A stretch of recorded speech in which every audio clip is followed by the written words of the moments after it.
Good morning friends, नमस्कार। आज थिला आमर सेकेंड वेडिंग एनिवर्सरी। तो सकाळे सकाळे आमे गाधा पाधा सारी बाहरी पड़ू मंदिर ठाकुर को दर्शन करने। जेहेतु गत वर्ष आम पाखे नथिलु सी पाखे नथिले ड्यूटी रे थिले आउ मु घरे थिली, तो आम सेलिब्रेट कर पार नथिलु। एथर पाखे अच्छु तो से गोटे छोट मोट सेलिब्रेशन तो करूँ। आम मंदिर ठाकुर को दर्शन सारीदेलु। ब्रेकफास्ट करके पुणी घर को पलि आसिलु। घर सब कम जहाँ मोर सारी तापर इवनिंग आम बाहर पड़लु। जाके आगे केक आनी इलाइट बेकरी रो तापर पहुँची जाइए सुबाई रेस्टोरेंट रे।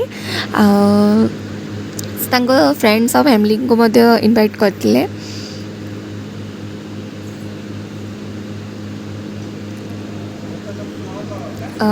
तापर सेलिब्रेट है आगे केक कटा है, तापर बहुत सारा खाइबा ऑर्डर कराला। फ्राइड राइस, चिकेन वगैरह वगैरह बहुत सारा खाइबा ऑर्डर कराइला। गिफ्ट मत तो एमती किसी मिल नाला। गोटे ड्रेस जोटा मु सकाळु पिंधिकी मंदिर जाइली सेटा थिला मोर एनिवर्सरी गिफ्ट। देखली नुआ ड्रेसटा तो पिंधिकी आगे ठाकुर को दर्शन करने को पलि जाइली।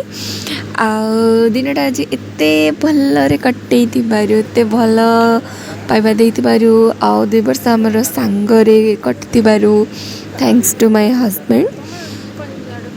समस्त मो फैमिली को थैंक्स कहूँ। ओके, जदि भिडियोटी आपको भल लगी था लाइक शेयर एंड सब्सक्राइब निश्चित करूँ। सबुठ बेसी खाइबा बोधे मु ही खाई एमती एमती सेलिब्रेशन सरीगला। तापर आम घर को पलि आसलु।